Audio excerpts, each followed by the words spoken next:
This call is now being recorded. Arnold, is that you? Yeah.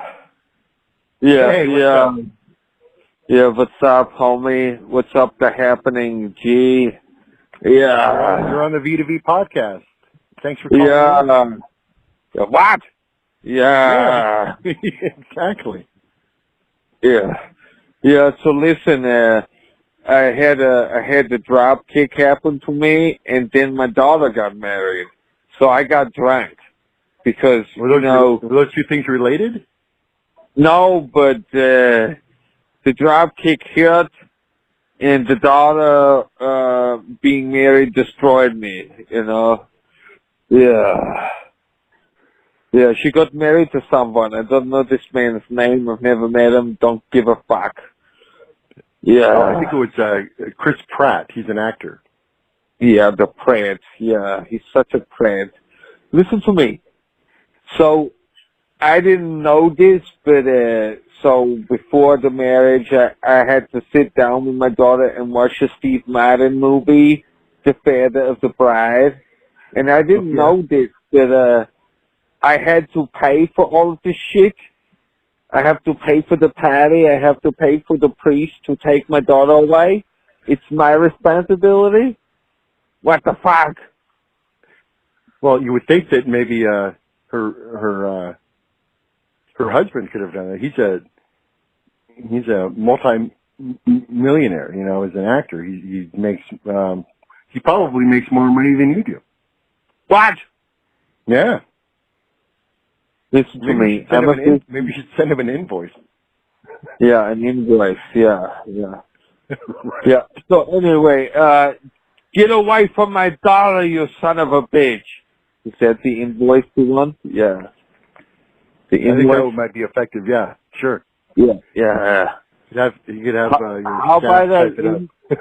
How about I implant my voice into their bedroom so that every time he's trying to maim my daughter with his sword, I can yell at him, "You pussy! You're not going fast enough! Hannah! More! Yeah!" That's pretty creepy. Yeah. Why not? Yeah. I just want to, you know, tell my daughter that she can always come home and that she's not, you know, stuck with this man, the Pratt, right. And that, you know, she doesn't have to have the Pratt children.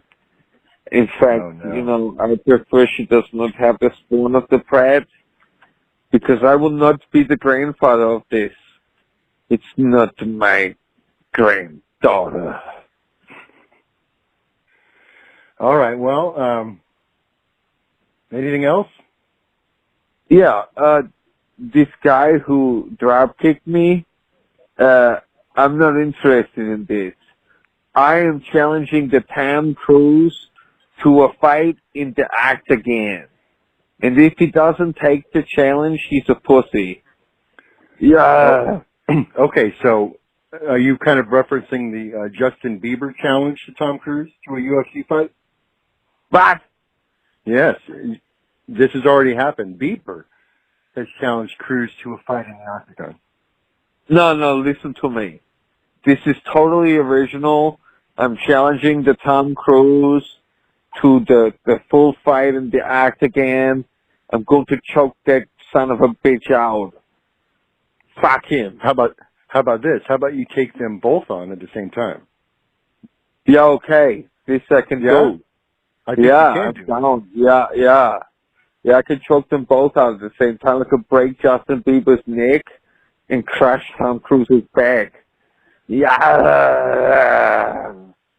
So here's the tale of the tape involving a Justin Bieber Tom Cruise fight. So Justin Bieber is 25 years old. Cruise is 56. Bieber's 5'9". I think Tom Cruise is generously 5'7". A 68-inch reach for Bieber, a 65-inch reach for Cruise, and they also have, for some reason, their net worth, which I think is irrelevant $265 million for the Biebs, and Mr. Scientology is worth $570 million. So I don't really know if that would help with the fight. The money aspect seems irrelevant, but I think you have more money than both of those people combined. Yeah. I own a big chunk of the Main Street in the Santa Monica. Ah. And, I have the restaurant and the other business here and the gym there. And I think that I bought the Muscle Beach too, I think, at some point, or I have investment in that. Because after all, I made Muscle Beach. I am the Muscle Beach. Oh, that reminds me. Outside of Gold's Gym recently, I think it was last week, you snatched a bike back from a attempted bike theft. Yeah, that son of a bitch. Right yeah, that son of a bitch thought he could take the bike in front of me. Fuck no. I fucking slammed that cunt to the ground. And I took it back, and I gave it to the girl who was crying for the bike. Oh, that's nice. Yeah. So is there any truth that one of your staff tased the bike thief, or is that all lies? Well, yeah, listen to me. I don't answer these types of questions without my lawyer, you know, and this is not it's not for me to answer. Okay. Yeah. Well, thank you for saving the bike. That's you're just doing good work in the community. I'm so strong, the Superman. Yeah, I killed the bike thief. Yeah. You killed him. Yeah, I killed the bike thief. Yeah. Oh. Yeah. Okay. Yeah. All right, Arnold. Well, thanks for calling in. Yeah. Yeah, I've got to go fuck the nanny now. Bye. Of course, bye. All right. It's always nice to hear from Arnie. Yeah, wow. Good to hear from him. Yeah, he's always got something interesting to say. Yeah, his life is quite interesting and quite, filled, with events and different cool things going on. Yeah, he's had a busy couple of weeks. Yeah, man. I mean, knocked out couple of weeks. I mean, remember, I think it's important. Remember, it was at a jump rope contest in South Africa too. That's the most insane part of the whole thing. Like, I still don't understand what he was doing there. I know. If you were to write the motive for the whole thing, the fact that it's at this event, right? It's just like ridiculous. And what does he have against Chris Pratt? I know he's kind of a goofball, but he's very upset about that too.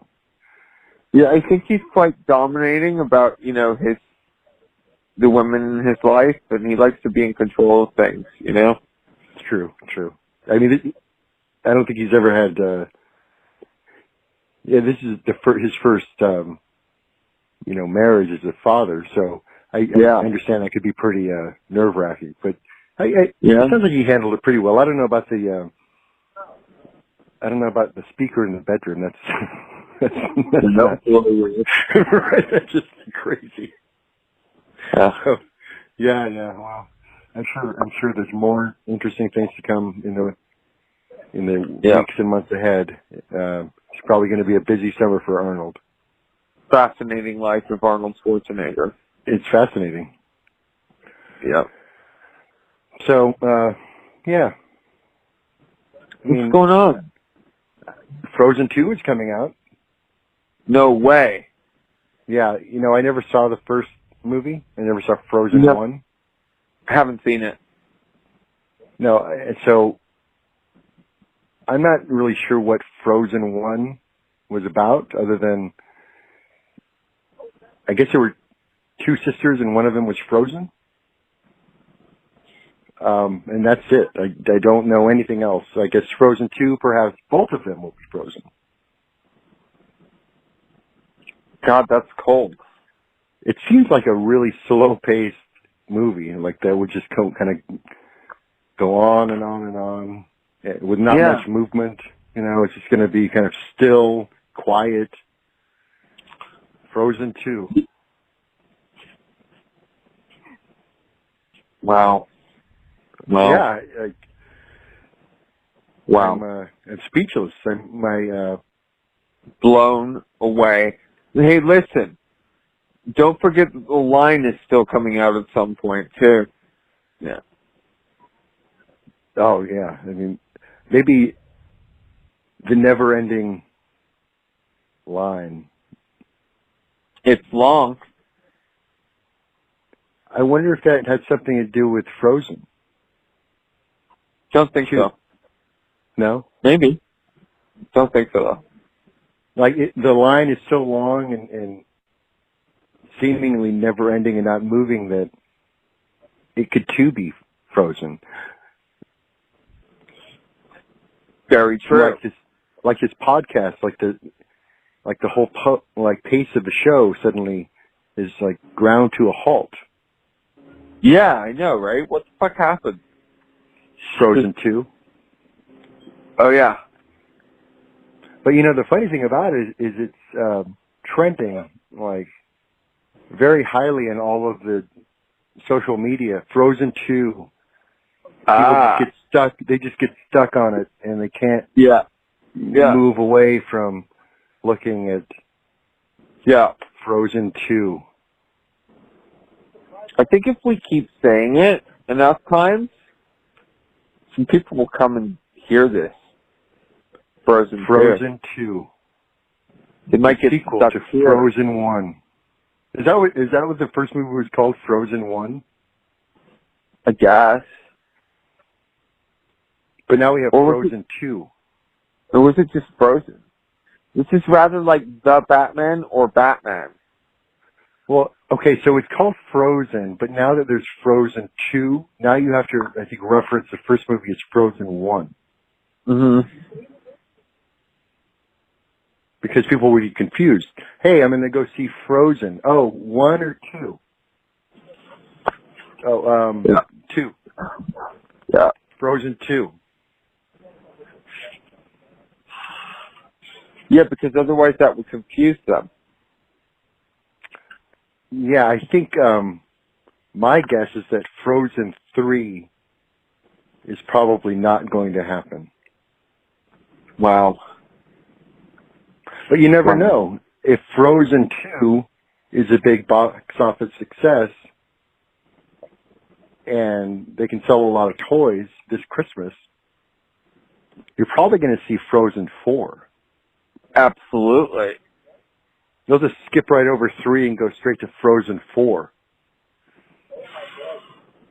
I don't think that's been done before. Like you go, the first movie, Frozen 2, 4. Frozen 2 is so successful that they just hop right over Frozen 3 and go to Frozen 4.